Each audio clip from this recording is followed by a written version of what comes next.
না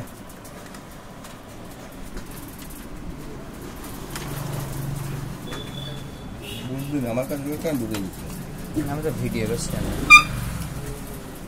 আমার পেজটা কিছু একটা ভিডিও দিয়ে দিই নাহলে ঘুষি মেরে যাচ্ছে যাচ্ছে না গানটা আমি বললাম পেজ সুন্দর করে বানাই ভিডিও দে একটা ভিডিও দে তোরে ট্রাই করি তাই ভাই দিয়ে দেখে কলম কাটে দিতে বল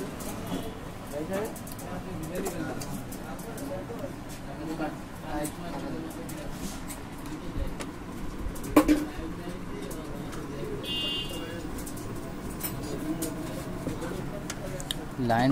দৌড়া দেখা এই ফেজ এটা নিউট্রাল এটা ইনপুট এটা আউটপুট এটা রেড এটা ইয়েলো এটা ব্লু এটা কানেকশন করা আছে দেখো কানেকশন রে হবে পিএন